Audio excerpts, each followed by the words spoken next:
The tape was unmarked, just a faded reel I found in a worn envelope tucked between physics books in a second-hand archive room near Princeton. No label, no date, only a small note in pencil. Final room.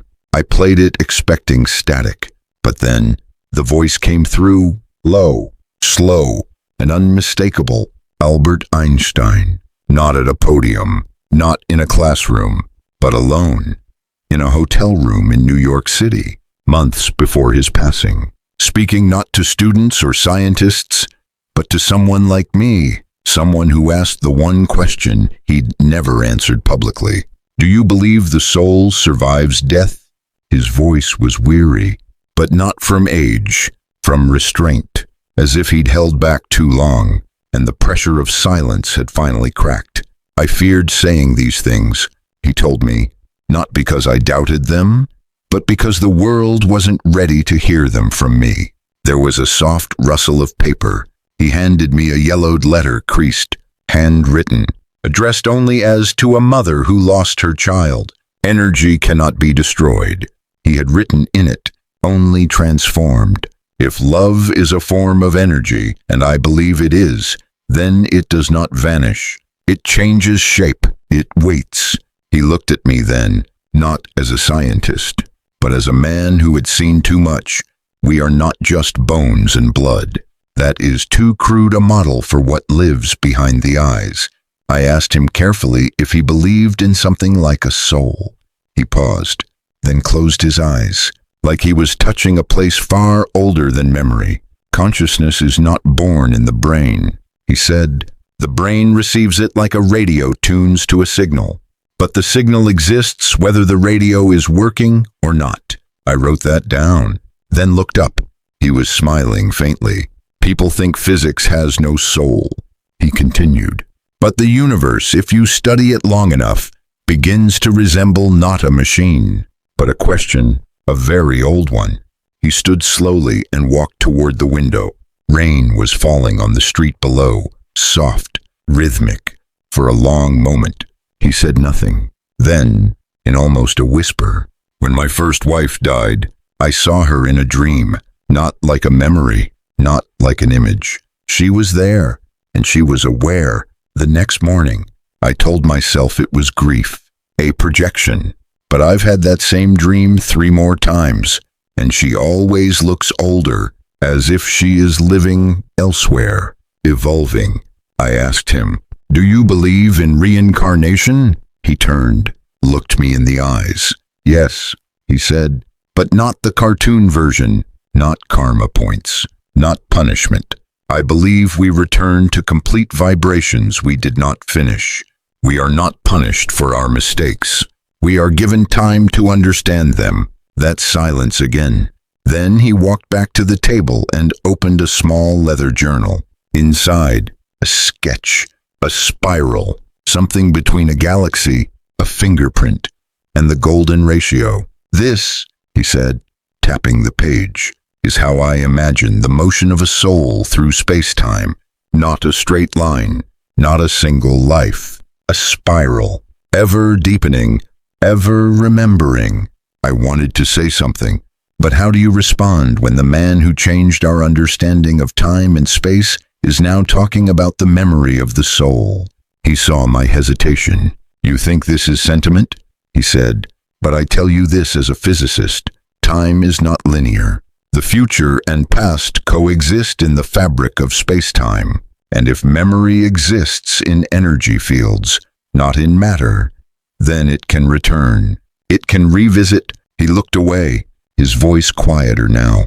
"There is more truth in a mother's dream than in 100 peer-reviewed journals." At the end of our conversation, I asked him why he never published these thoughts.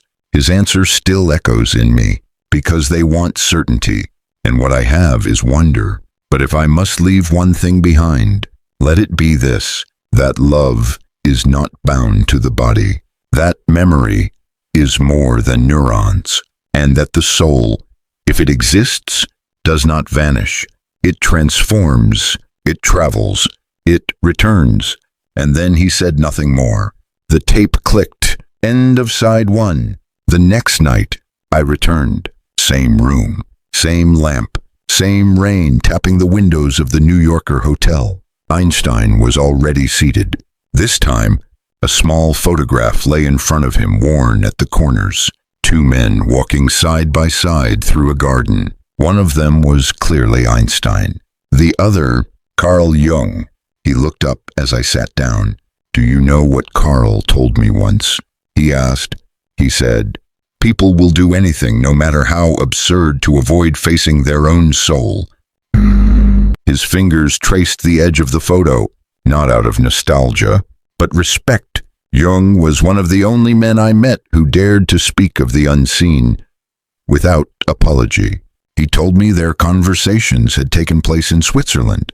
Quiet walks, long lunches, sometimes letters that never reached public eyes. "We spoke not about science or religion," he said, "but about dreams, symbols, time, and what lives underneath reason." At first, Einstein admitted he had dismissed Jung's work on the collective unconscious as poetic speculation. But then, he said, I began dreaming of the same symbols Jung described: spirals, keys, corridors of light, ancient doors, and always the same figure waiting behind the last one. I asked what the figure was. It was always me, but older, not in years, in presence, as if some deeper self was watching my smaller self live. Jung had told him these figures are not hallucinations, but archetypes, echoes of the self we are meant to remember. He believed. Einstein said that the soul is not just reborn, but reintegrated, that what we call life after death may be a return to wholeness. I pressed him. Did he agree? Einstein leaned back. He didn't speak immediately. Then he said, almost reluctantly, "I spent my life calculating stars, but it was Jung who made me ask, who is watching the stars inside me?" He paused again. "We think of death as departure. Jung believed it's more like reabsorption. The self reclaims its scattered pieces." Einstein opened another letter. This one had no address, just a note scribbled in the corner. Never sent. It was written to Jung. He handed it to me. I read it aloud. "Dear Carl, I no longer see consciousness as an emergent property of biology. I see it as a frequency field in which biology momentarily arises. If this is true, then death is not an end, but a change in vibrational domain. Perhaps your archetypes are the stations we pass through, not just in mind, but in soul." I looked up. He was staring at the ceiling like he could see through it. Jung called death the final initiation. "I think I finally understand what he meant." He went quiet again. For a moment, all I heard was the soft hum of the tape recorder. Then he said something I didn't expect. He also warned me that if I ever spoke these things out loud, they'd say I lost my mind. He smiled, but it was the kind of smile a man wears when he's already paid the price. I didn't lose my mind. I found my soul. Before we ended that night, I asked one more question. "What do you think happens, truly, in the moment of death?" He closed his eyes, and then he spoke not as a physicist, not even as a philosopher, but as someone who had stood at the edge and dared to feel it. "It's like waking from a dream you didn't know you were in. Not frightening, just unfamiliar. There is no pain, only light, and remembering, not of this life, but of who you've always been." He opened his eyes, and for a fleeting moment, he didn't seem old. He seemed weightless. If Jung was right, and I believe he was, then we are all being guided back, not to a place, but to ourselves. The reel clicked. Another silence. But this one felt sacred, not empty. I returned the third night with more questions than answers, but he seemed to be waiting for them, and perhaps waiting for someone who would finally listen without reducing it all to metaphors or madness. On the table, he had drawn something in pencil, a diagram. 2 slits, a wave pattern, and a human eye sketched just above it. "This is the double slit experiment," he said quietly. and it changed everything. He looked at me, and his eyes carried a softness that only comes when someone no longer cares about being believed, only about being understood. When particles of light pass through two slits, they behave like waves interfering with each other until you observe them. The moment they are observed, they stop acting like waves and collapse into particles. The universe changes its behavior simply because you're looking. He leaned forward slightly. Do you understand what that means? That awareness is not passive. It is participatory. Consciousness is not a byproduct of matter. It is a force that interacts with the fabric of reality. He sat back, let the silence settle like dust. Then he said something I hadn't expected to hear from a man of physics. If your awareness can change the path of a photon, why should we believe it disappears after death? He opened a drawer beside him and retrieved a file of scribbled notes, formulas, sentences, questions without answers. I wrote this when I was 62, he said, but never published it. I called it the continuum hypothesis of consciousness. I glanced at the paper. In his unmistakable handwriting, I read, consciousness is a field, not a location. Death is not erasure, but a shift in modulation. Just as a radio wave does not die when a receiver breaks, it merely continues, unheard. He tapped his finger gently against that final sentence. This is what I now believe the soul is. A waveform of identity, a vibrational memory that continues across dimensions. I asked him how quantum entanglement factored in how two particles separated by vast distances could still affect each other instantly. He nodded. Entanglement tells us something profound. Distance is an illusion. Connection is fundamental. Then, more slowly, if particles can remain connected beyond space, then what about people? He looked at me with the quiet gravity of someone who had already buried too many he loved. Sometimes I dream of my first wife, Mileva, or my dear friend Michelle. I feel them beside me not as images, but presences, conscious, observing, familiar. What mechanism explains that? Memory, emotion. He shook his head. No, the explanation is quantum. That which has been entangled remains entangled. He walked across the room to a small shelf where a worn notebook sat open. Inside, he had drawn a spiral intersecting a waveform like a staircase made of light. This, he said, is how I imagine the soul travels. Through energy fields, through harmonic layers. Perhaps it returns to Earth.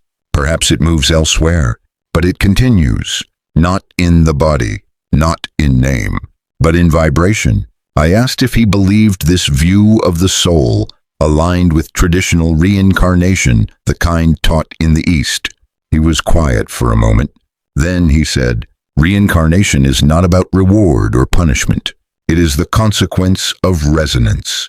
A soul returns not because it must, but because it is drawn to what completes its frequency. He turned to me again, voice softening. Imagine music. If a chord is unresolved, it seeks harmony. The soul, I believe, behaves the same. It returns to resolve its tone.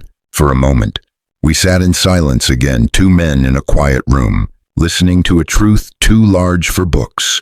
He leaned back, eyes half closed. I believe one day, science will speak of the soul without shame, that quantum fields and spirit will no longer be divided by language, and we will stop asking whether the soul is real, and instead ask, how long have we ignored what was right in front of us? The tape clicked again, not to end, but to turn over. He looked at me and said, almost smiling, let's continue tomorrow. The fourth evening was different. Einstein wasn't at the window, lost in thought. He was already seated at the small desk, pen in hand, a single folded page laid before him. He didn't speak immediately.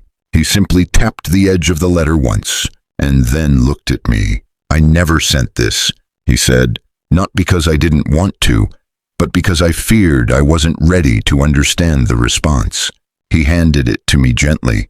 The paper was thin, aged, entitled only, "To the Swami who asked me about time." I opened it slowly. The words were dated August 1937. "Dear Sir, you asked me what I believe happens at the moment of death. I fear I have no perfect answer, but I have a question that has followed me my entire life. If time is not linear as relativity suggests, then what exactly are we dying from?" Einstein looked up at me, then explained. That question haunted me, not just intellectually, but spiritually, because if time is a curve, then what is death? An end, or a point on the spiral where something turns back inward. He stood and gestured with his hands, tracing a wide, invisible loop in the air. Time, as I see it, is not a straight road. It is like the arms of a galaxy spiraling, circling, folding inward. If your consciousness exists within time, you are its prisoner. But if consciousness exists outside of it, then you are its witness. He paused. Death, in this framework, is not final. It's not even an exit. It's a return, a re-immersion. You don't go somewhere else when you die. You go deeper into the structure that has always held you. I turned back to the letter. His handwriting was clear, fluid, as if each word had been etched from silence itself. I have come to believe that time and identity are illusions of scale. The soul is not bound to a timeline. It is bound to a rhythm. I looked at him. Rhythm, I asked. He smiled.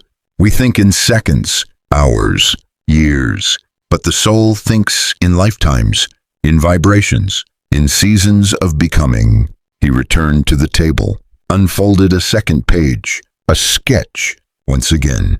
This time, a figure seated in meditation rays of light, spiraling out from the crown of the head, looping back toward the heart. I based this on what I learned from ancient Vedic texts, he said. They speak of samsara not as punishment but as repetition, the soul caught in cycles until it remembers its origin. He tapped the page softly. The mystics speak of moksha, liberation. I call it resonance without distortion. I asked him what he meant by that. A soul in harmony with itself no longer needs to return, because it no longer echoes, it simply is. Then, his tone softened. He turned serious. I corresponded briefly with a Swami from Benares. We debated on consciousness. He said, "You see the universe through numbers. I see it through silence. Both are truths." Einstein smiled faintly. I never forgot that, because silence, too, is a kind of measurement, and often the most accurate. I asked what he believed truly happened after death on a personal level.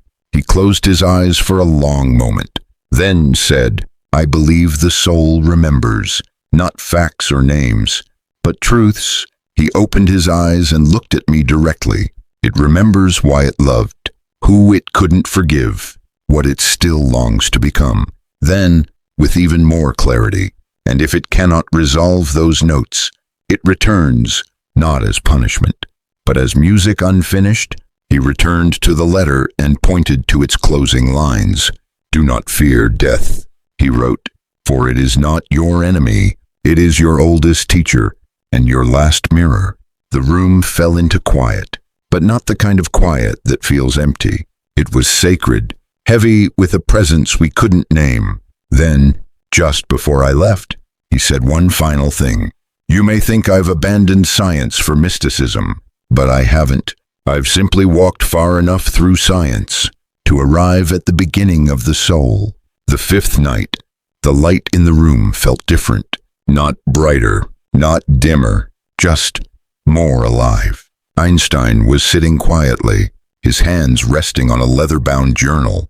He didn't speak right away, as if waiting for something to arrive with me more than just questions. Then he opened the book and pointed to a phrase circled in ink.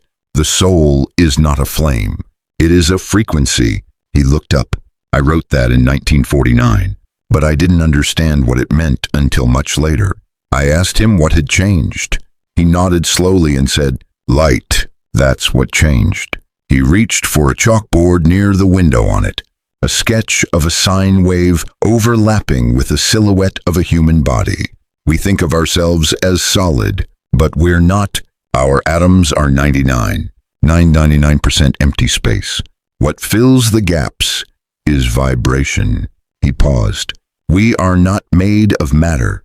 We are patterns held together by frequency. He returned to the table, opening the journal to a page filled with numbers, waveforms, and a single word underlined in red. Memory. You see, the body dies, but frequency doesn't. Energy transforms, and memory, if it is frequency, can survive without a brain. He looked at me, calm but serious. We've spent centuries believing memory lives only in neurons. But what if memory also exists in the field around us? What if the soul is not inside the brain, but around it? I asked him what that would mean for death, for life, for the idea of a spirit. He leaned in slightly. It would mean that your soul is light, not metaphorically, literally. He gestured toward the ceiling, as if he could see beyond it. Light behaves as both particle and wave. It does not decay in the vacuum of space, and when passed through a prism, it reveals the hidden spectrum. So do we. He handed me another page. This one held a diagram titled The Field of Soul Memory. At its center, a coil of light, radiating outward colors, patterns, rings like the ripples of a stone dropped into water. I believe our lives leave an imprint, he said, not just in DNA, not just in history, but in light fields. He paused, letting the thought expand. You've felt it before, haven't you? He asked, walking into a place and remembering it, though you've never been there. Meeting someone and feeling you've known them forever. That is not imagination. That is resonance. I nodded, quietly, because we all have, and no scientific textbook had ever made sense of it. But Einstein just had. He returned to the journal. Every soul carries a frequency, he said, unique, like a thumbprint. That frequency is shaped by emotion, thought, choice, and over many lifetimes, it tunes itself like an instrument. He stopped, then added, a soul that has lived with integrity resonates clearer. One filled with hatred or confusion distorts. That's why some people seem heavy. Others feel luminous. Then he stood, walked to the window again. Rain was beginning to fall soft, misty, rhythmic. He placed his hand gently on the glass. I've studied the speed of light, he said, but the soul travels faster. I asked him how he could be so sure. He looked at me, and for the first time since our conversations began, his voice shook slightly. Because I've felt her. I didn't have to ask who. Mileva. She's gone from this world. But sometimes I feel a warmth behind my shoulder. I hear music when there is none. I know what she would say before I finish my thought. He turned toward me, voice a whisper. Love, when real, does not end. It becomes light, it becomes signal, and it returns. I asked him softly what he believed happened to the soul's light after death. He smiled, not with his lips, but with something older, something deeper. It follows the pull of its highest frequency. If that frequency is peace, it rises. If it is fear, it lingers. And if it is unfinished, it returns. The tape hissed for a moment, as if it, too, was trying to process the depth of what had been said. Einstein didn't speak again that night. He simply handed me one final page. On it, written in pencil, were 7 words. We are eternal not by body, but by vibration. He nodded once, then closed the book. The 6th night, I asked the question I had been holding back since the beginning. Why didn't you ever publish these ideas? Einstein didn't answer right away. He stared at the small lamp on the desk, its light flickering slightly, casting his shadow long across the wooden floor. Finally, in a voice so quiet I had to lean in to catch it, he said, because I knew what they would do to me. He looked at me, his eyes clear. steady. They welcomed me when I talked about light, gravity, time, but a soul, memory beyond the brain. They would have called it superstition, labeled me lost.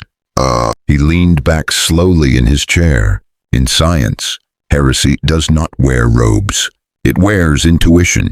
I asked him if he feared for his reputation. He shook his head. I feared for the truth. Once something sacred becomes a subject of ridicule, it is buried beneath mockery for generations. He turned toward the shelf behind him, a stack of unsent letters, journals no one had seen, notes filled with equations that spiraled into symbols. Then silence. They didn't want Einstein to speak of souls. They wanted me to remain a symbol of reason, a figure, not a man. He stood, walked to the window, his hands tucked behind his back. But reason must evolve. And science, real science, is not a prison of facts. It is a doorway to mystery. He turned to me again, eyes sharp but filled with something else, grief, maybe, or longing. The greatest mistake of modern science, he said, was in believing that what cannot be measured does not exist. He took a deep breath, then continued, but love cannot be measured, grief cannot be weighed, and yet they shape our lives more than gravity. He stepped back to the table and picked up a small folder labeled simply, personal, not for publication. Inside, pages filled with thoughts I had never seen in any book. Lines like, perhaps consciousness is the mirror through which the universe sees itself. Matter is only the shadow cast by intention. The field of thought may outlive the brain that channels it. He looked at me. If I had spoken these things publicly, they would have erased the rest of my work, dismissed me as old, soft, sentimental. There was a long pause. Then he said something I still carry with me. It is easier for institutions to discard a man than to evolve with him. He smiled faintly, the weight of years in his shoulders. So I waited for someone who might listen not with skepticism, but with stillness, not to agree, but to remember. I asked him what he hoped the future would do with these writings, with these hidden truths. He opened a fresh page and wrote, slowly, one day, physics and mysticism will sit at the same table. Then he looked up, because the soul was never anti-science. It was only pre-science. He closed the book, then placed it in my hands. Keep it safe, he said, not for the world today, but for the world that's beginning to remember. I sat there, unsure what to say. He poured a small glass of tea and said, almost as an afterthought, we live in a time where the loudest voices are not the wisest, but that will pass. Light always finds a way. The tape recorder hummed, not as a machine now, but like a companion to history, a device that had captured not just words, but something that had waited decades to be spoken aloud. Truth. Quiet, unmarketable, undeniable. By the seventh night, it no longer felt like an interview. It felt like entering a sacred space between science and soul, where facts bowed gently to mystery. Einstein greeted me with fewer words now. He simply pointed toward the desk, where a single chalk drawing waited, a spiral, drawn carefully in white chalk, winding outward from a single point, then bending back inward again, not flat-layered, curved in space, almost breathing. This, he said, is how I now see time. I sat quietly. He didn't rush. Each sentence came like a ripple across still water. We were taught time is a straight arrow, past behind us, future ahead. But in relativity, time bends, warps. It loops around massive objects like gravity pulls light into a curve. He tapped the spiral. And if time curves, then why do we assume that life moves in a straight line? He took out a letter, dated 1935, with the heading to a philosopher who asked about eternity. I recognized the handwriting immediately. Einstein read aloud from it slowly. Linear time is a construct of the mind. The soul may not experience yesterday, today, and tomorrow as we do. It may instead return, not in repetition, but in resonance. I asked him what he meant by resonance. He answered with a question. Have you ever heard a piece of music and suddenly felt like you've lived it before? Not just heard it, but remembered it in your bones. I nodded. That's resonance. He said, it's not memory from this life. It's memory beyond life. He leaned forward now, voice steady and low. If time is curved, then each life may not follow the next. It may echo. You might be living your third life first, or your 12th, inside the loop of your second. He paused to let the paradox sink in. Reincarnation, he continued, is not always forward. It is inward. He pulled another diagram from his folder, a helix twisting through time and space. In physics, he said, we call this a geodesic, the natural path something takes when space-time is curved. I believe souls follow geodesics not just in space, but in destiny. I asked if this spiral model could explain déjà vu, or soulmates, or unexplainable fears from childhood. He nodded. Déjà vu is not error, it's alignment. A moment where the spiral crosses itself, and you feel a trace of the path beneath. Then, with a softness that felt almost childlike, soulmates are not found. They are remembered. The tape recorder whirred quietly. Outside, the wind picked up, brushing against the old windows like breath. He turned toward the sound, thoughtful. In space-time, he said, nothing ever really disappears. It becomes part of the field. Gravity, light, even thought. He looked at me now not as a scientist, but as a man nearing the end of a long, circular road. So why not the soul? He opened one last page from his journal, a quote, not from science, but from a dream. He read it aloud. You are not a line moving through time. You are a circle learning to remember its center. That night, as I stood to leave, he said something I never forgot. In my earliest work, I tried to unify space and time. In my final work, I tried to unify science and soul. Both are incomplete, but maybe they are not meant to be finished, only remembered. He reached across the table and gently turned the spiral diagram toward me. You've walked this path before, he said, not with your feet, with your frequency. It was the last night I would see him. I arrived a few minutes later than usual, but the room was already still, as if it had been waiting, not just for me, but for something sacred to unfold. Einstein sat beside a candle, not for light, but for meaning. He didn't greet me. He simply asked, "Do you believe in God?" I didn't answer. Not because I didn't have one, but because I suddenly realized how small my answer would sound in front of someone who had touched the fabric of the cosmos. He smiled gently. I ask not to test you, he said, but because it's the only question that ever really mattered, and the one science has always danced around, afraid to name.